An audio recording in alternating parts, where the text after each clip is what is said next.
G'day viewers, this is Troy from Troy's Digital Arts channel.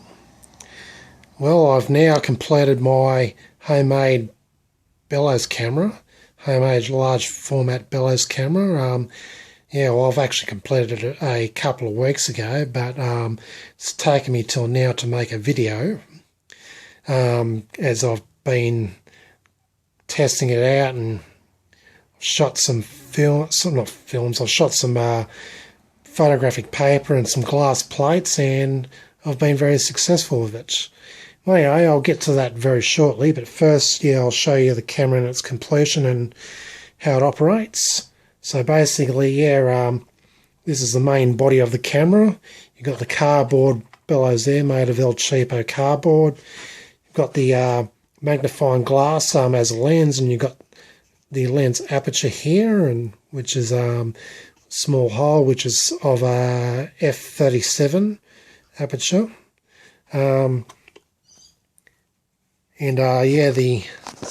to adjust focus, you just slide the lens back and forth, and it's just a bit of metal to secure it,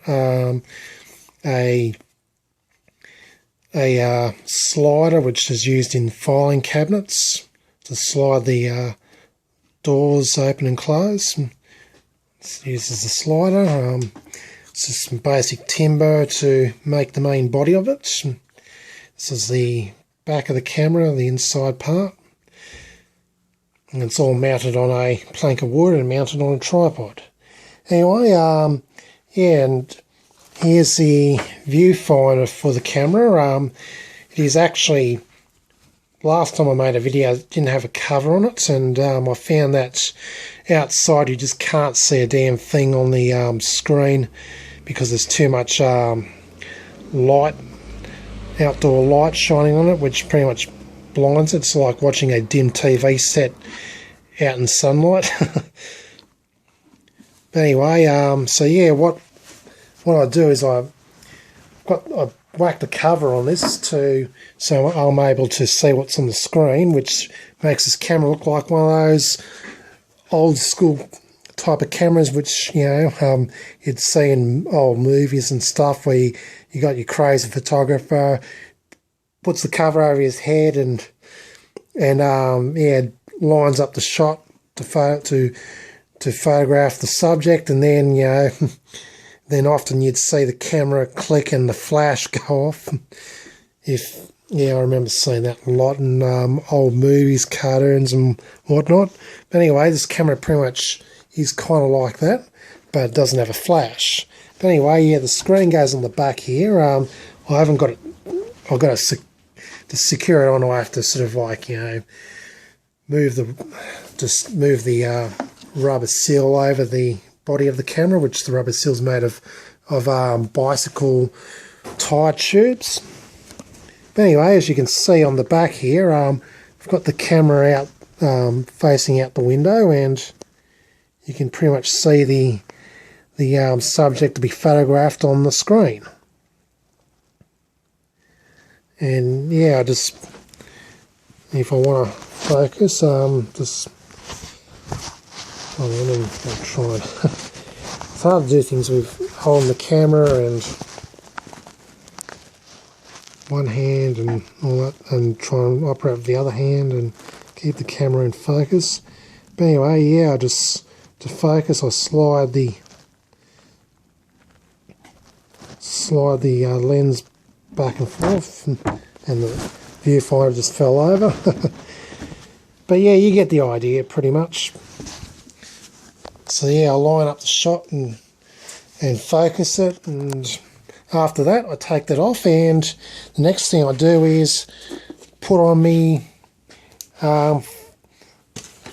film back, camera back, which pretty much houses either film, paper or plates, whatever I decide to put in here. So basically this is the camera back. And under safe light or in complete darkness, I'll open it up, like so, and stick me photographic paper, plate or film inside, and then I close the door up. I'm doing this one-handed, so it's a bit difficult to do so. Anyway, yeah, it's pretty much rough together, so it's a bit fiddly to try and open and close the slide door. But yeah, pretty much assuming the door's closed, I've lined the shot up. I stick the camera back onto the camera, and yeah, security in position, which I'll move the rubber seals over the camera body. I've added a bit of wire to lift up the rubbers, and once again I'm using bicycle tyre tubing as the rubbers. And yeah, pretty much it's, once I put this in, the camera's ready to make the shot. Oh yeah,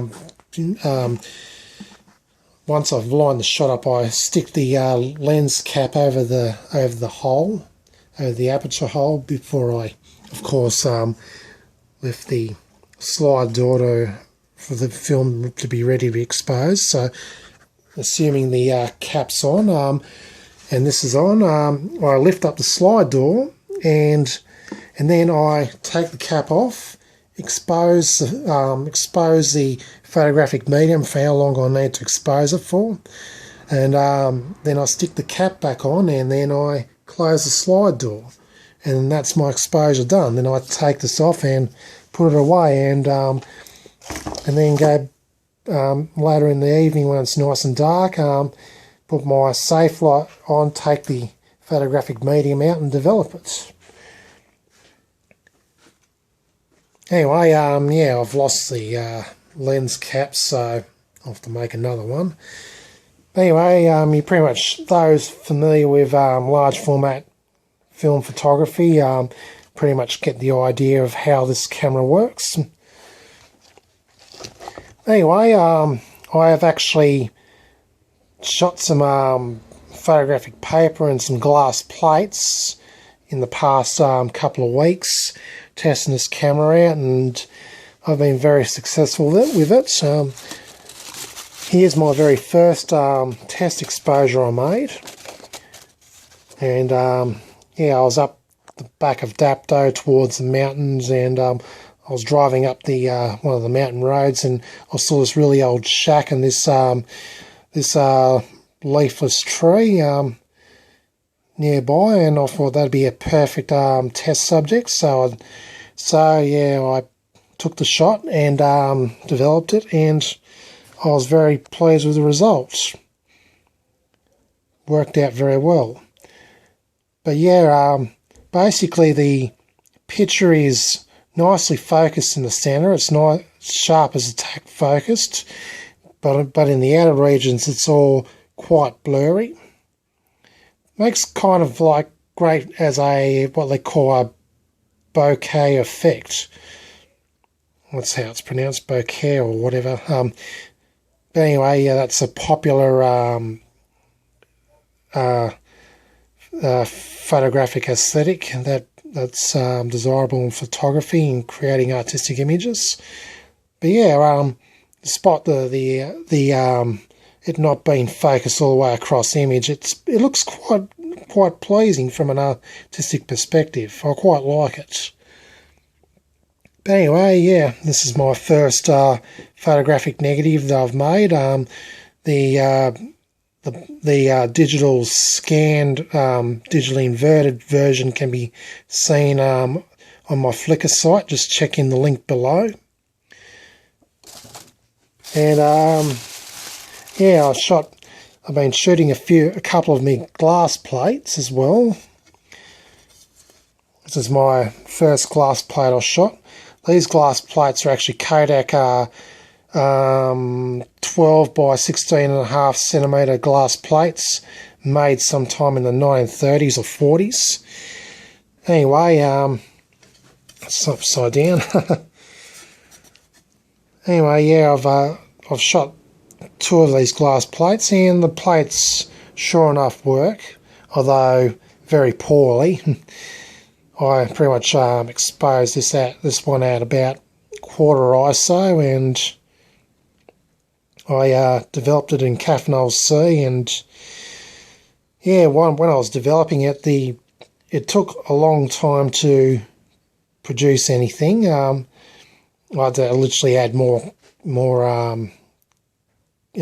vitamin C and soda to speed up the process, because it just wasn't pretty much wasn't developing. But once I did that, I started to see an image form, but yeah, also the emulsion pretty much lifted off the glass plate while I was developing, so it was a bit of a pain developing it. But yeah, I just developed it and just tried to keep the emulsion hovering over the glass plate. Then yeah, washed and fixed it while keeping the emulsion over the glass plate, and I eventually just let the emulsion just sit on the glass plate once done, and just let it dry, and hope it just pretty much readheres itself. And sure enough, it re-stuck back to the glass plate, and yeah, this is the end result. This I've also digitally scanned and inverted the picture, and it's on my Flickr site. Just check in the link below. Yeah, this shot was taken on the outside of the HRS Air Museum, and you can see and shot the Qantas 747 jet and the Douglas Dakota C-47. Well, it's pretty much a DC free. Anyway, that's my glass negative. Not a very good result, but picture nonetheless. Then I took a shot of Wollongong's old lighthouse. I thought that looked pretty good. So yeah, I sort of tried to keep the lighthouse at the centre where it's in best focus, and let the outer regions be blurry. And this is the result. The lighthouse, of course, is pretty much in focus at the top.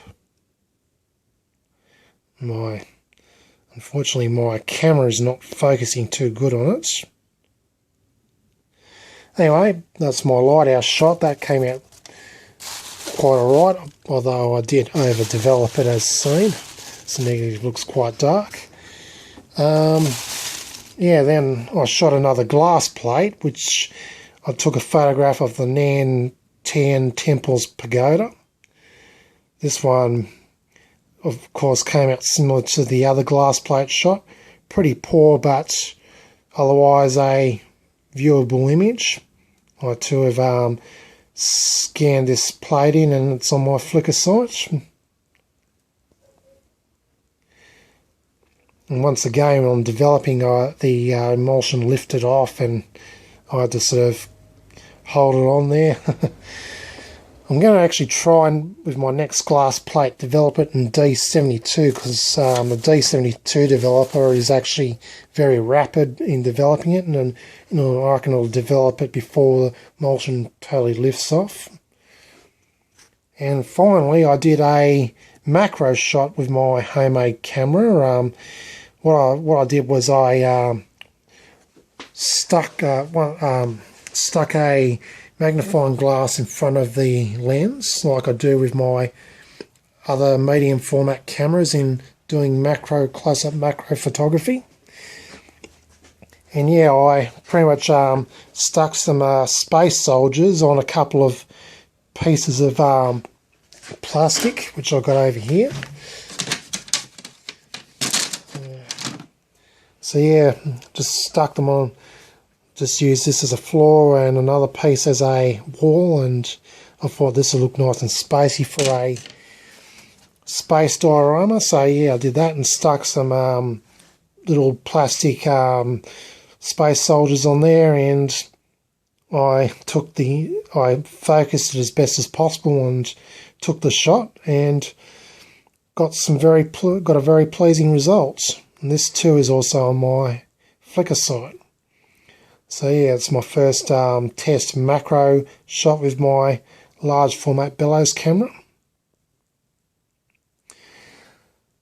So yeah, I'm glad this camera works very nicely, and I'm going to have a lot of fun using this camera over the course of time that I enjoy doing my photography.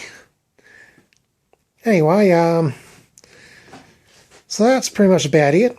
I'm very happy this camera works, and I'm going to have a lot of fun with it. I'm already having fun with it.